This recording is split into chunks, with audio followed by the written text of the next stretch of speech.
என் இனிய உலகத்தமிழ் மக்களே, தாய்மார்களே, பெரியோர்களே, சிறார்களே, என் அருமைச் சீடர்களே, யோக நண்பர்களே, யோக விரும்பிகளே, உங்கள் அனைவருக்கும் என் இனிய காலை வணக்கம்.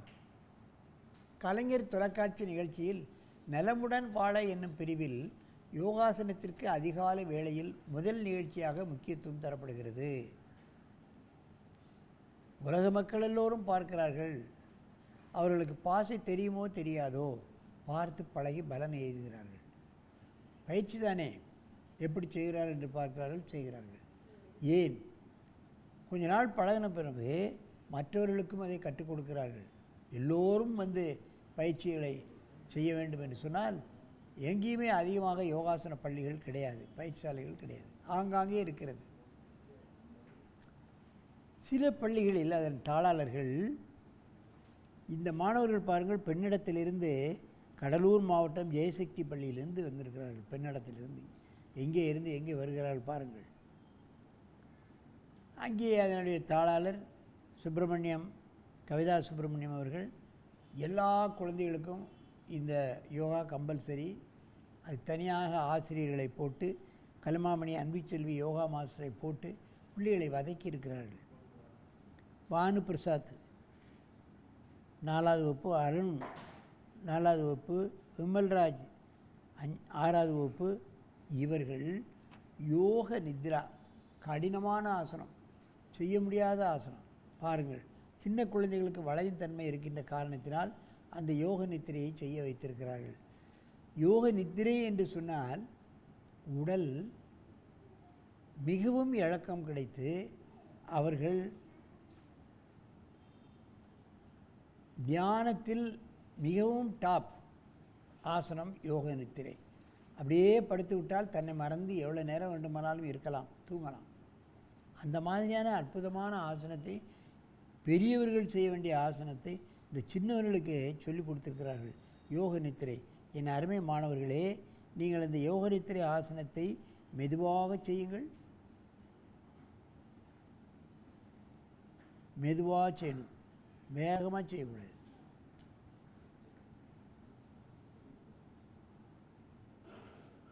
பாருங்கள், 2 காலையும் தூக்கி தோள போடுவது என்பது மிக கடினம். அவர்களுடைய முகத்தில் பாருங்கள், இந்த ஆசனம் செய்தனுடைய கடுமையே முகத்தில் தெரியவில்லை. அதான் முக்கியம். கண்ணை மூடிக்கொண்டோ, முகத்தை இறுக்கி கொண்டோ, உடலை இறுக்கி கொண்டோ இந்த ஆசனத்தை அவர்கள் செய்யவில்லை. முகத்திலே பின்சுரிப்போடு செய்து கொண்டிருக்கிறார்கள். எவ்வளோ நேரம் வேண்டுமானாலும் இதில் படுத்து நான் அப்படியே இந்த நித்திரையில் இருப்பேன், ஆனந்தத்தில் இருப்பேன், மகிழ்ச்சியில் இருப்பேன் என்று ஒரு கங்கணங்கொட்டி கொண்டு செய்யக்கூடிய மாதிரி அவர்களுடைய நடவடிக்கைகள் இந்த ஆசன நிலையில் இருக்கின்றது. என் அருமை மாணவர்களே, மெதுவாக இந்த ஆசனத்தை கலையுங்கள். காலை நீட்டி நீண்ட மூச்சு வாங்கிக் கொள்ளுங்கள், நீண்ட மூச்சு வாங்கிக் கொள்ளுங்கள். யோக நித்ரா என்பது அவ்வளவு கடினமான ஆசனம். சின்ன குழந்தைகள் முதற்கொண்டே செய்துவிட்டால் பெரியவர்கள் செய்யலாம். பெரியவர்கள் செய்யலாம், ஆனால் மிகவும் சிரமம் எடுத்துக்கொள்ள வேண்டும். மீண்டும் இந்த ஆசனத்தை செய்யுங்கள்.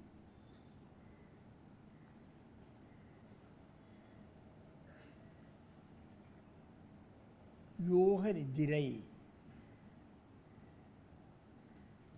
எத்தனையோ பேர்களுக்கு டென்ஷன், ப்ரெஷர், தூக்கமின்மை, இன்ன எத்தனையோ பிரச்சனையின் காரணமாக சில மாணவர்கள் பள்ளியிலேயே தூக்கு போட்டு கொள்கிறார்கள்.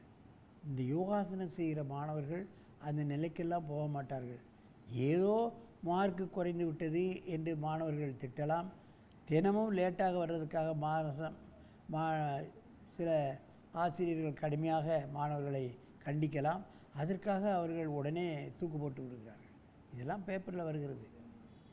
அவையெல்லாம் தவிர்க்கப்பட வேண்டும் என்று சொன்னால் மாணவர்களுக்கு இது போன்ற ஆசனங்களை நாம் கற்றுக் கொடுத்தால் அந்த எண்ணமே வராது. இவைகளை எப்படி தவிர்ப்பது? அதனால் பல பிரச்சனைகள் வருகிறது.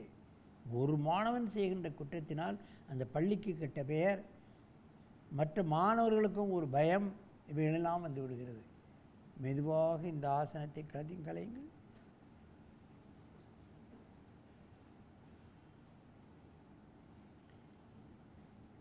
நீண்ட மூச்சு வாங்கிக் கொள்ளுங்கள். எந்த பிரச்சனைக்கும் எந்த நோய்க்கும் ஆசனத்தின் மூலமாக நாம் முழுமையான தீர்வு காண முடியும். இன்றைக்கு பார்ப்பீர்களானால் சிறுவர்கள் முதல் பெரியவர்கள் வரை எல்லோருக்கும் டென்ஷன்,